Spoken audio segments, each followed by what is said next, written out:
Welcome to Inner Power Particles. I'm Farhad, the host of the podcast. We talk with entrepreneurs and leaders about how they have solved the challenges in their life or business and how it has transformed into new inner strength in them. And with this we want to help that you also can look at your life or business situations and see how you can solve the challenges in them and through that transform them also into new inner strengths, inner power particles in you. Enjoy the show. Hello, Tommi. Hello, Farhad. Thank you for accepting me in your beautiful office. I love the carpet. I hope it's visible in the camera also. Thank you. Tommi, could you, for the beginning, share who are you in the professional world? What do you do today? Okay. So my background is in software, both working on products and consulting companies.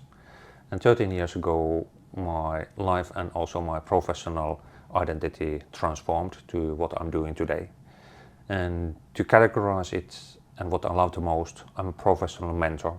So I'm mentoring and supporting transformative entrepreneurs and people who are doing something relevant for the planet or people, something which is having net positive impact. And I advise startups, I mentor startup founders, and then do things which come to my path as synchronicities. I don't always know what I'm doing the next day, so it can be a surprise, but I'm so happy about this role I'm having and what I'm doing today. You mentioned startups. Just to clarify, what stage of companies are we talking? I'm mostly working with early stage companies, which are at seed stage or just at bootstrapping or maybe doing some scaling. But I love working with new concepts or ideas or things which are still evolving or trying to find a form, and then paving the road for entrepreneurs who are doing it the first time or finding something challenging on their professional path. Mm-hmm. I know from your profile that you do these things through a company called ATRA Innovations, or this is something besides another story. Could you share a bit about this company? Yeah, so I have actually two companies. One is for the consulting side and doing the ordinary work, so to speak. And ATRA is an international network of people and loosely coupled trust network. Where the name comes from, it's an acronym for Advanced Technology Research Alliance, or it's also an anagram for TARA, which is an Eastern Wisdom City. And what we do there, we focus on three wide areas. First one is holistic well-being of the people living healthier, longer and happier, understanding a human being as holistic being, having physical presence, mind and consciousness. Topics there from quantum biology to biohacking and holistic healing. Another area we are very much interested on is applications related to human consciousness, universal geometry, meditative applications, plant medicine, different ways to evolve as human beings and to connect to our true self. And third domain and area, new emerging energy technologies, those technologies which take us beyond solar and wind, so that someday humankind would have nearly pollutionless, nearly free energy to be used. And also supporting the energy transition from fossil fuels to renewables. Okay, so this what you shared puts us already in a different realm as usual people would expect from a mentor who has business background. So one thing is to talk about business model, go to market, verifying customer pain. Another is about holistic well-being and the concepts you just shared. And then you also mentioned that you got into this, if I remember correct, 13 years ago. What happened back then? Yes, I went through a burnout, which might sound somehow challenging or struggle, but actually it was looking afterwards, the second best thing that has happened in my whole life. And I went through a challenging time in a company that I had been part of founding. So we had a power struggle at the company between the shareholders. Then my father had medical issues, and then I was having sleep deprivation, so I didn't sleep that well for 4 or 5 weeks. So thoughts which I had in my head when I went to sleep, I woke up with them and without any proper sleep. And this ended up to having a spiritual emergency situation or mental well-being challenge. And that really was certain type of an ego death or mental collapse, which was transforming my belief system and who I am as a human being. And at first I was processing this inside of myself, and I was a bit lonely and thinking that what is this weird thing that happened to me. But luckily I started to talk with some friends, and then I found out that there have been fantastic mentors and people around me who were just happy that my eyes opened and we could talk some deeper things in life. Mm-hmm. And now you talk deeper things in life with others. Oh yeah, that's the evolution, or in certain way development, that when certain insight comes, then I can share it. Okay. I want to go slightly into this topic of you being a mentor and how you, maybe not how you do it, but what are your guiding principles. I will start with what I assume you are not doing, or maybe I'm wrong, you will correct me. I assume you are not doing some basic book talk, sharing with people what they can read in any resource online, like do this and try that. And so this typical advice giving. With your background, when you meet founders, what is it that you see and do for them or support them to do for themselves? Yeah. Quite often we start with the very basic question of starting with why or starting with meaning. When I talk with the founders, I want to understand why they are doing this, what is their driver or inner guidance. And the work can include these pragmatic things. We go through the business model and we go through financing, how we could raise a round for a company, because those are the pragmatic steps founders are doing and where they are having struggles. But linking also those pragmatic things to our inner world, so that understanding that, oh, we haven't been able to close financing round, it might be that the founder is having some inner struggle in being convincing in the eyes of the investors, so that trying to find those links. And then I have also my library or this collection of useful links or blogs to read and things, but they're more for self-reading, so that I can refer to them. This is where you find the best information in the startup world. This is how you could model your things. And then we can talk about the challenges arising from them, not going through the basics, but then focusing on the topics which are really a challenge for the founder. Mm-hmm. And why mentoring? Why are you doing it? You could as well have chosen some other path, develop some new energy company or something else, but I know you are doing a lot of mentoring, so why? It's a choice. I'm on my comfort zone for several reasons, because I'm participating in projects which have this high risk, high gain probability. So many of the things, they are so new or so emerging that most of them will eventually fail, which means that when I'm a mentor, I have good visibility on several things, several new emerging topics, but I'm not stuck with one single idea, because if I was stuck with one single idea, it would be a bit of a death march. I need to succeed with that one. But when I see several things, I can participate in things which do not need to succeed. So likelihood of succeeding of 20%, it's already good probability if we are really transforming some industry or creating something new. And also in my personality type, I'm a manifestor, and I'm quick to move, quick to think. So I'm very much interested on topics where new concepts are being developed, some fascinating research and development is being made, and new things are emerging. And when it becomes routine and execution, that is not that fascinating for me. So in mentoring, I can see these fascinating developments in both pragmatic world and for the human beings doing that. And since I'm on the path of service to others, my role is to support others and to make them shine and to learn something relevant for themselves. So it's not about me, it's about us and helping others. Okay. I'm curious to ask you, how do you think, or you know from experience, if you go into this path of being a mentor rather than a founder, is it also a path of financial prosperity? Or it's not even a question that you are thinking about? It's not a question I have been thinking about. I'm reflecting quite often through a framework or picture of IKIGAI. IKIGAI. It's 4 areas: things you love to do, things where you are good at, things that world needs, and then things someone is willing or capable of paying for. And from these areas, at the moment I'm like in 3.5, so I'm doing something what I love and which is matching my IKIGAI. I haven't been thinking that much from the financial perspective, because for me, if I can make my living, I can pay my bills, I can buy roses for my dear wife, then things are in good order. So I'm not here for personal gain or becoming ultimately wealthy. For me, it's enough doing my living and living nicely, and that I can do with my profession. And how about the mentees, the founders with whom you work?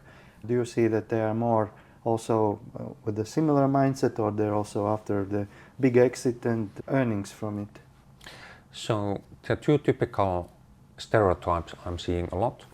And one is impact entrepreneur who is doing something meaningful and impactful for the world. They are struggling on expressing that. How do we express this in rational world and rational realm?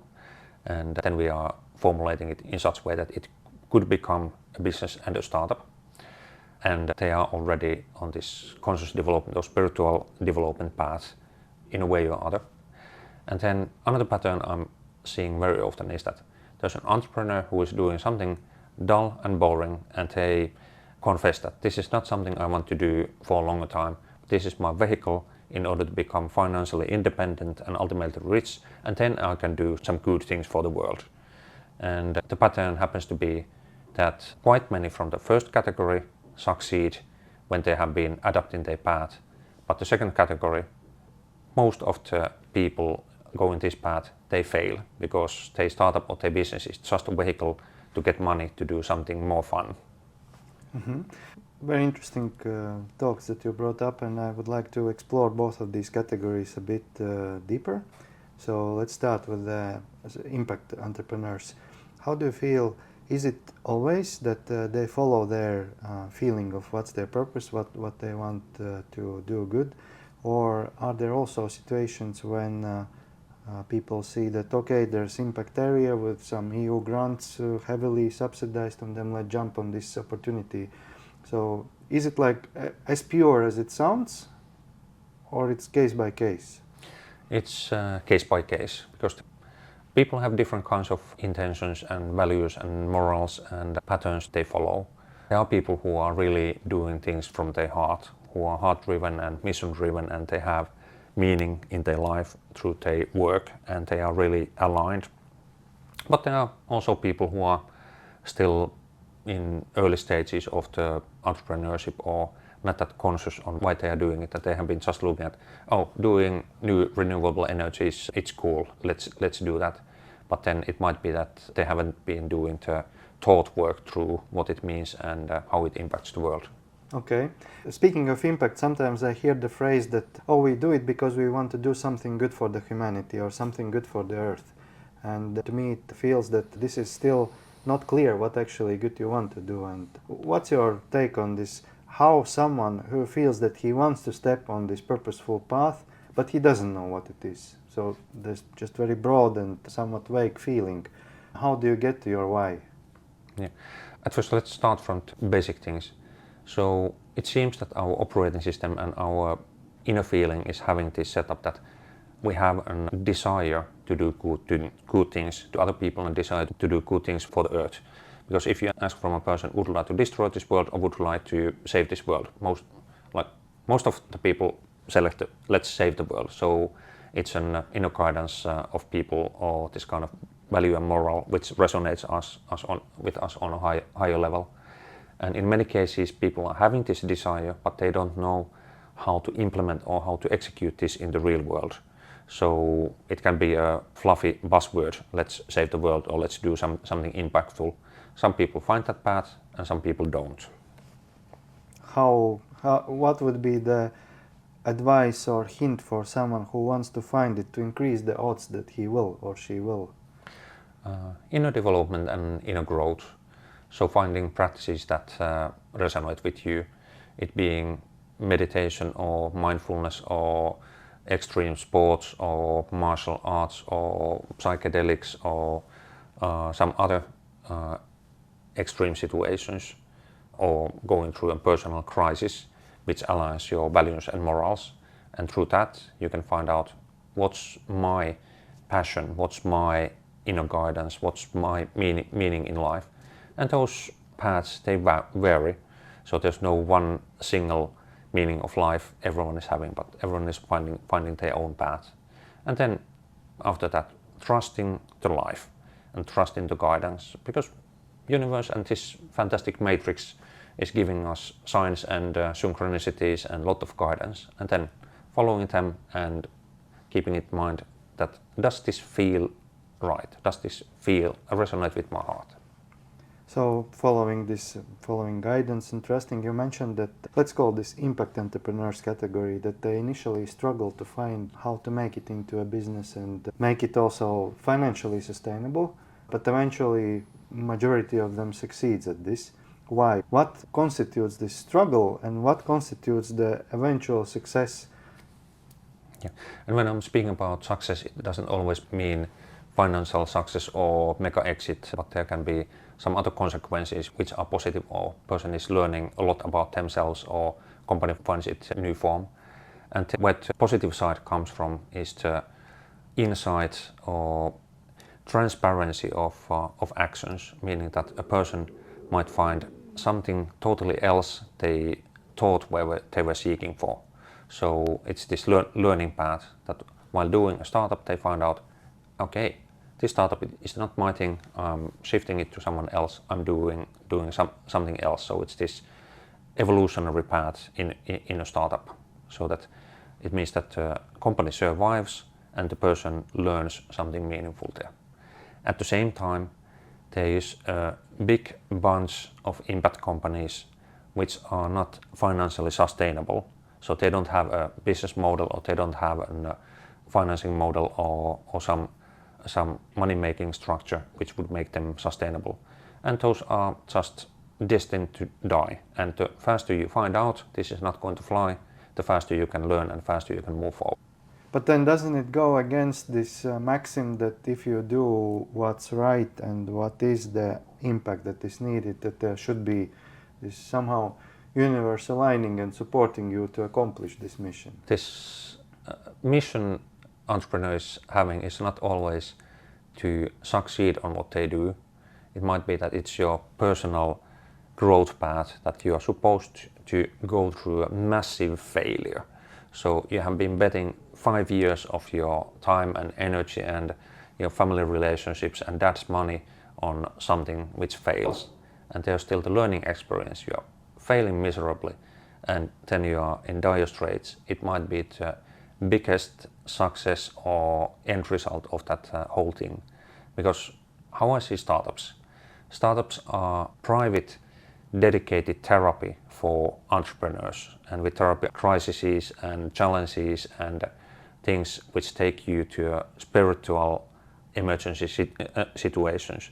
So when a VC is pouring money to a startup, they are actually buying or subsidizing personal growth experiences for startup founders. Yeah. And then about the second category, I don't know how we shall call them, just second category founders who are doing the startup for the sake of earning financial freedom or any other motivation. And then you said that majority of them fail. But if you rephrased that the first category succeeds not in financial terms but in experience terms, then how is the second category failing? Or in the second category, if the motivation is purely financial or monetary gain, those structures typically fail because that's not a good motivation or good fuel for a startup. But then of course, if your heart and passion is aligned with what you do, yes, we want to solve this thing. It doesn't save the world, or it's not that meaningful for people or planet, but we are passionate on doing it. Those cases, they are more likely to succeed. But if you take that as an initial desire, I'm doing this startup just to become rich.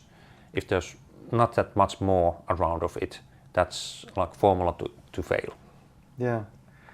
And then this media usually shows the success stories with few exceptions, and then people think that, okay, like there was some few 100 million exit, I can also do that.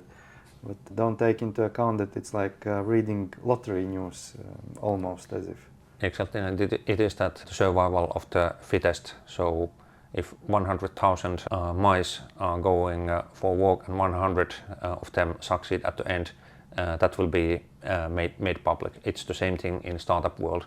Those mega exits, they are a scarcity. So if we take 1,000 startups, 500 will fail quickly, and out from the 500 surviving, most of them are maybe bringing the money back or somehow surviving.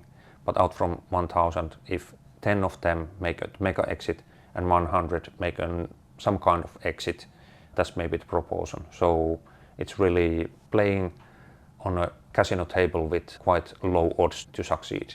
Mm-hmm. Okay. We got somehow in the topic of money and investing also, and so we have also investors' perspective and we have founders' perspective from our experiences.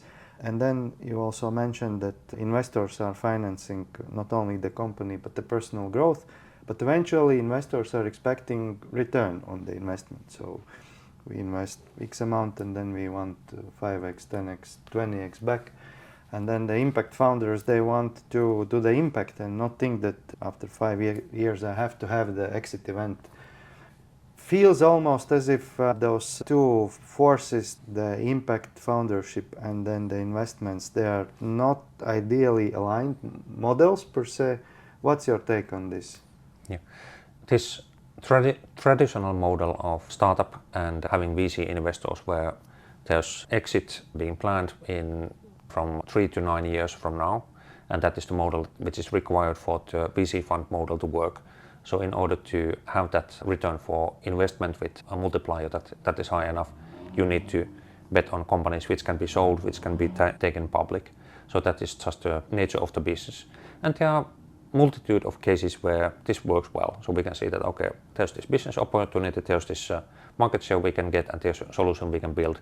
It makes sense to have this traditional model, which is broken in several ways, but it's still how the industry works. And there's nothing bad there. If it works, then go with that.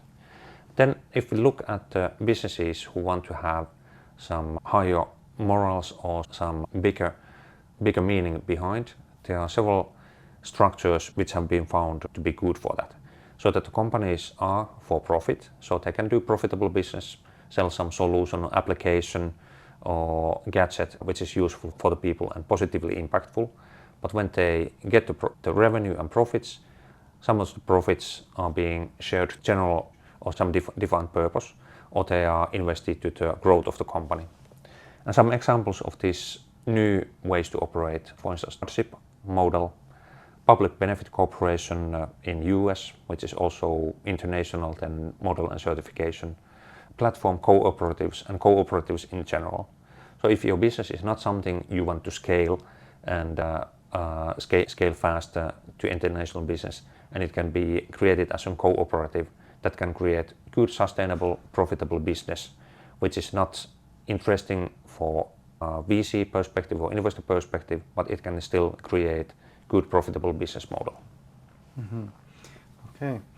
So if I'm, let's say, not an impact startup, but I'm a traditional startup software as a service founder, and I feel that I want to morph my company with time into something more meaningful. I want it, but I don't know today what it could be. Meanwhile, I'm just building my current idea up. And then I already have a few angel investors on board, 1 or 2 VCs on board. How do I continue from here so that after 4 years I don't have to sell my company? Because most probably I will not yet be in a place where we can do a good going to public situation, so it would be trade sale most probably. What do you suggest in such cases? It's really a place to analyze the situation. If it still makes sense to continue advancing the company and growing that and working with that. In many cases, transforming a company which DNA is built for the traditional VC model, transforming that to something totally else, it's not that easy because you have the shareholder agreement you need to follow, and then you have been creating promises and some forward-looking statements for the investors. Because if you are just saying to investors that, hey, I just became a hippie, I don't want to do any product business, I don't want to sell my company, most likely investors are very unfriendly or dissatisfied with you. But some successful cases, what I've seen how to do it, is that if you really change the operational model of the company, that it's not going to be sold or it's not going to public, then you need to arrange return for investment for the VCs and investors. For instance, Finnish company Share Tribe, they made an investment round combining private investors and crowdfunding, and they bought out the old VCs and investors. So they got return for investment. They found out that, okay, it doesn't make sense for us to hang around. They got their money back, and then the company continued, the same entity continued the business as the ownership company. But this is an exception if we look at the general audience or startups in general. So in most of the cases, if there's a switch of the business model and thinking, it makes sense to abandon the old vehicle or leave it to the hands of others who want to advance that and establish something new. Because if the architecture is wrong, it's not easy to fix that later on. Mm-hmm. Makes sense. If you build a pool where people go to swim, not so easy to remodel it into a cinema then afterwards. Exactly. I jumped on a different realm of thinking because I want to ask you now a completely different question. From your own experiences and talking with your mentees and people in your network, what do you see? What is something that most people are not seeing or not thinking about, not taking into account, which is not just some distant philosophical topic, but which actually is very matter-of-fact topic that if you would take it into account, if you would see it, if you would think about it, it would impact things for you and your stakeholders for good. And I don't mean necessarily profit-wise, but in a broader sense. Yeah. So two things come into my mind. So the first thing is the importance of emotions and feelings.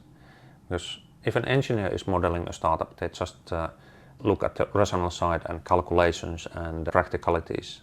But when we are doing a startup or we are operating with people, emotions are our driver and guidance. So it's so important to be emotionally intelligent, to respect the emotions of others, and also to dive deeper into ourselves. What are the emotions that are driving us? Are they coming from our past experiences with parents or friends or whatever has happened to us? And also respecting them, that if someone is unhappy, there's a good reason for it, and then trying to find out either alleviating that or finding the root cause for that. Because human beings, we are complex structures and we are having these interfaces which are not that easy to understand. Another thing is still related to meaning in life, because the disease Western world people are having is the existential crisis. We don't know who we are, why we are here, what we should be doing, and diving there together with colleagues, people we work with. What is driving us? What is meaningful for us? What's our why? You don't need to ruminate that every day or every week, but every now and then sitting down, what's meaningful, what's driving us, and really finding the drivers and passion for us. Because passion and joy, love, they are creational forces. If we can enjoy ourselves, we can be passionate, then magic happens. Regarding the first one, emotions, thank you that you shared this. I will ask the black hat question, but why? If I don't take into account this, then what? Then you will hit the hurdles and you will encounter this kind of hidden walls or unpredictable things. Because if you think about people and their meaning, there's force and counter force, and that's on emotional level. So we can feel and we can find out how the other person is feeling. And if we are disrespectful for the feelings, we are overriding people, we are not listening to their emotions on any level, then we are hurting them. And if you hurt people, they will not like you and they will at least they will not support you from their inner motivation. So it's about cultivating inner motivation and making people to do things together. So emotions are feelings, they're really relevant. It doesn't mean that CEO of a startup needs to listen each and every cry of the employees or solve all the emotional challenges.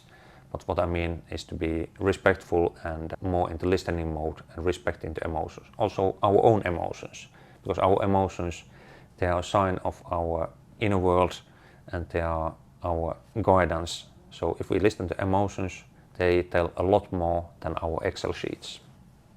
By the way, I've read and I resonate with this, that people who become founders and also CEOs, they are usually deviated to one or other side psychologically, meaning that either too much into trying to not to upset everyone and so on, either, or too little, not caring, not listening, or not being able to listen to emotions of others. And then this situation when someone is slow in making decisions, cannot make up mind, delays important stuff just not to upset someone, is like the opposite extreme of this not listening to emotions.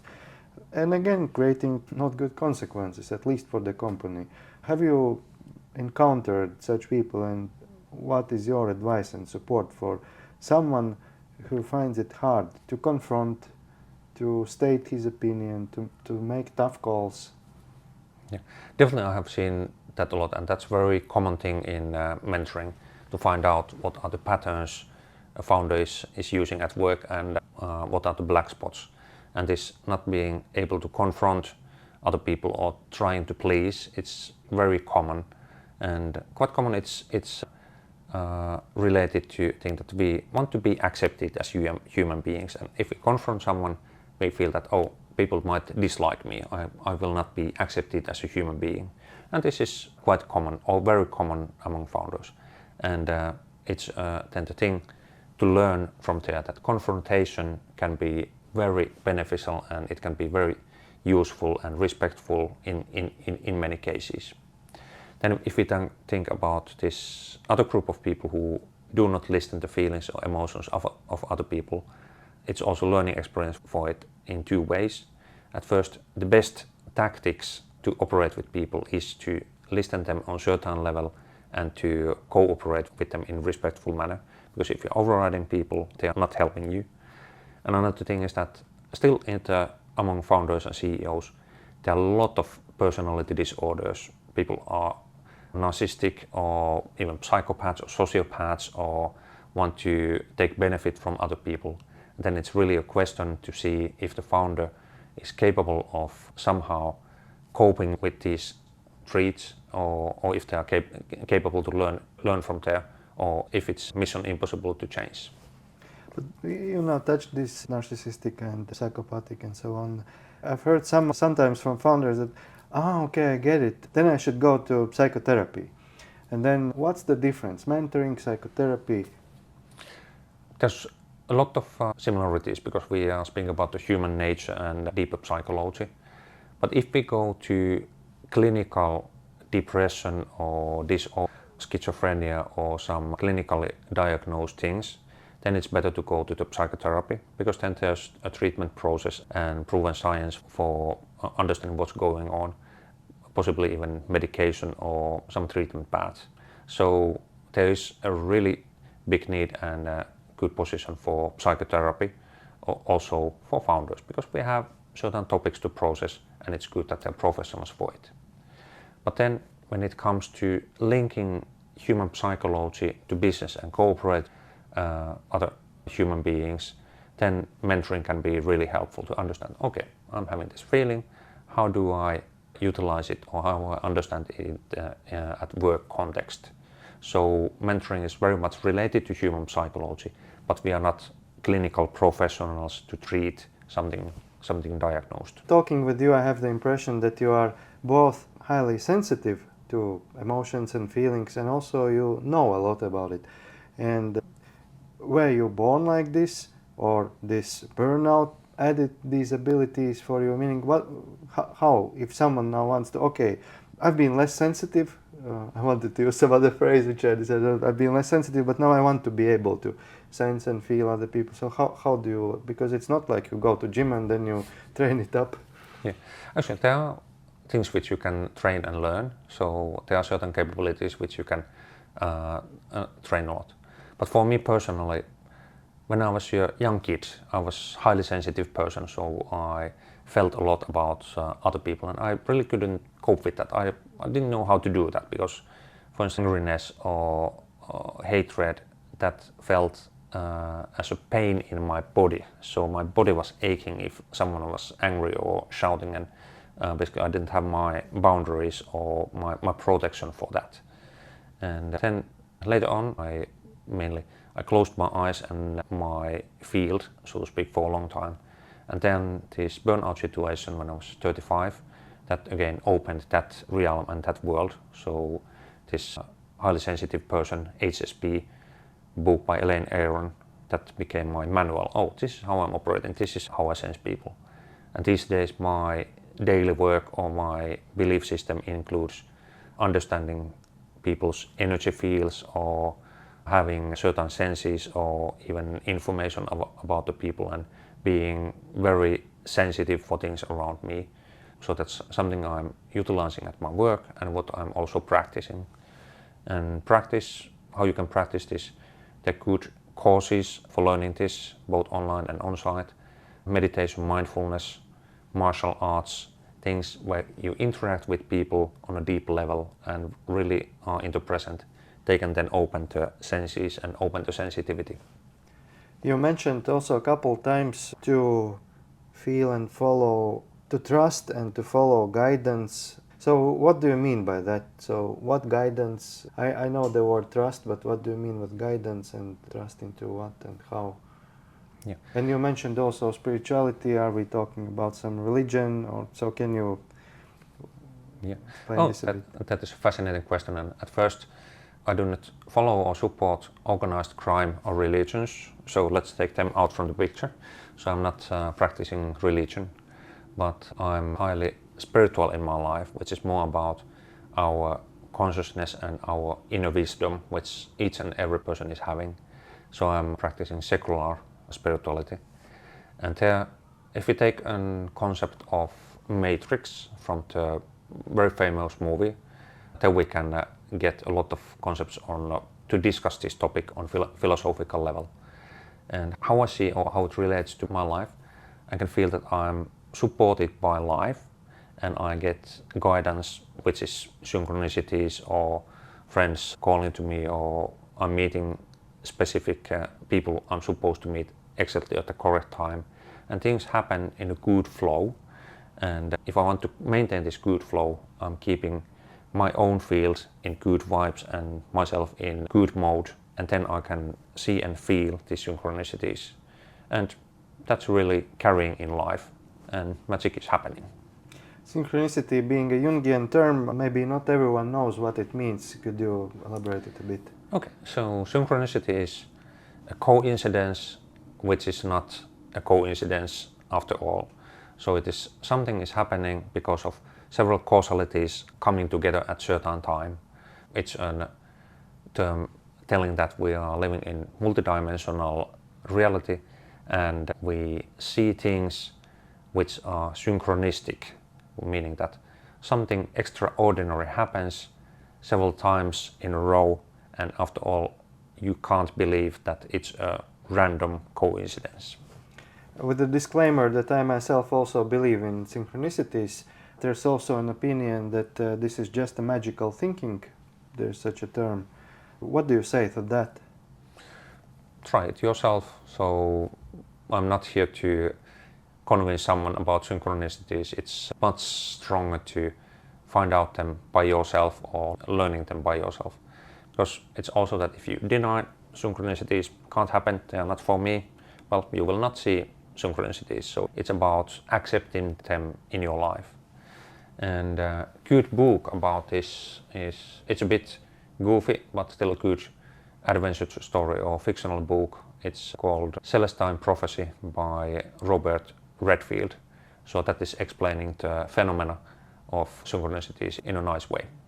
very easy and good book to read. You just showed that you have a belief and you are okay if others do not believe the same thing, and you don't feel the pressure to change what the other person feels or believes. And as you are also a mentor in Cocoon Program, where there are mentors with diverse backgrounds and belief systems, I guess you've experienced this. Maybe you can comment a bit on how you experience yourself being among the other mentors, where almost everyone has a different set of beliefs. There are some guiding overarching principles which are unifying, but then on some details they're quite different. What has been your experience and what you feel about it? Yeah. So one of my guiding principles and values is that everyone can believe as they believe. So it's not my role to change the beliefs or belief system of a person. So there I'm adapting to the belief system or models and patterns other people are doing and operating through them, because it's disrespectful to change the realm or belief system of other person. But then when we have the shared language, we have same patterns, or we have been building a model where we can talk about deeper things, then we can operate and then we can navigate there. So I'm trying to adapt to other people's belief systems, because I have plethora of belief systems I'm compliant with. Okay. Being mindful of time, some few last questions. You mentioned Matrix. By the way, as a joke, I want to mention I've read somewhere that if Matrix is real, then the movie Matrix is exactly that type of trap that the Matrix would make for humans to keep them in Matrix. Yeah. But if you are working on self-development, we can say that through that you are gradually unmatrixing yourself. And if you would look back at yourself a few years ago and you choose how many years, is it 1 year or 3 or 5 years, what do you see that you have understood and you are different now compared to how you were back then? Because this what you are going to share can help someone who is where you were back then. When I'm looking back at myself, or this has happened several times, if we take that 5 years or 10 years, it's always that I'm embarrassed to see myself as younger myself. It has happened so many times. So it's, oh, it can't be that I was so stupid. Oh, it can't be that I made this, and things like that. So it seems that this is an evolution, that when we are moving on our path, then we realize that, oh, when I was like 10 years younger, I was so newbie and didn't understand things at all. And I see that this is repeating. So 5 years from now, I will be looking at myself and this interview, and I will be so embarrassed. Oh, that's so stupid. Okay, but you gave this feeling answer. Is there something practical, tangible that you could share, that you see you have understood, that could support someone who's watching or listening? Let me think.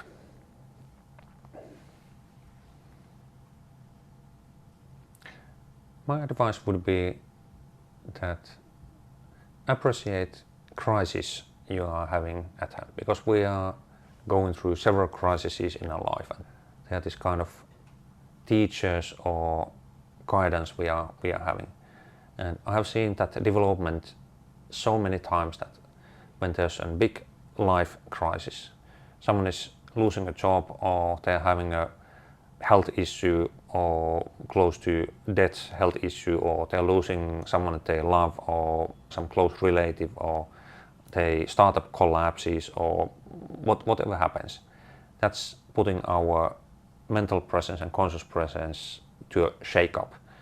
Those places are gifts for us.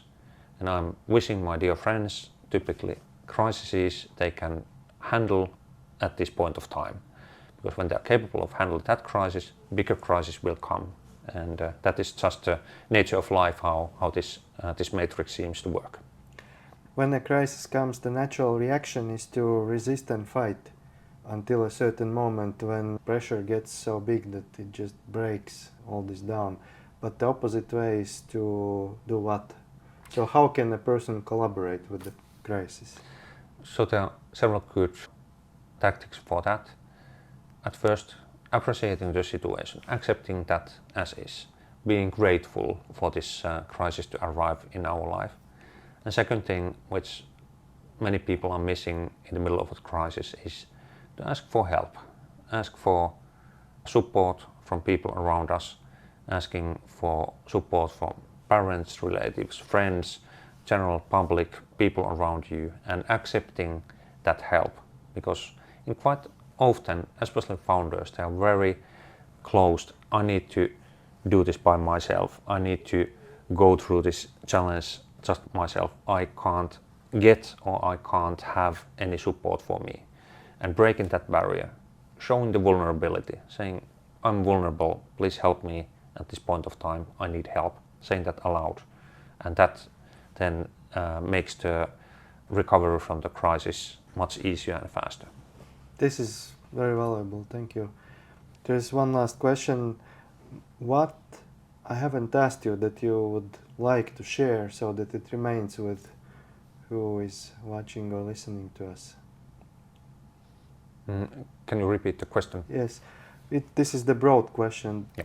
There's something that I maybe haven't asked you in this conversation that you still would want to share so that it remains with people who are watching.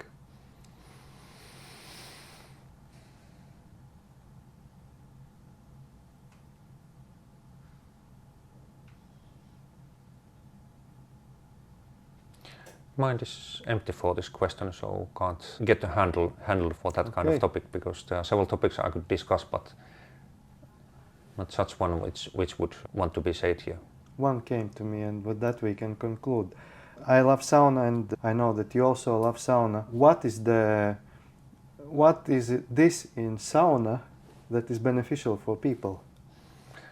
Oh, the sauna elves who come to discuss with you, they have really fantastic stories if you really want to listen to them, and then they will teach you ways and tricks on how to really to enjoy the sauna. I'm joking. Sauna is such an holistic treatment because it's purification or cleaning for our physical presence, it's a social experience, it's a mental experience. If you go there with friends, it's a very relaxed space to interact with others, and it's also meditative practice and conscious practice, and also place to heal on all the layers and realms. So I see sauna as an ancient healing technology and ancient healing way of healing. Okay, let's enjoy sauna also. Let's do that. Thank you, Tommi. Thank you, Farhad.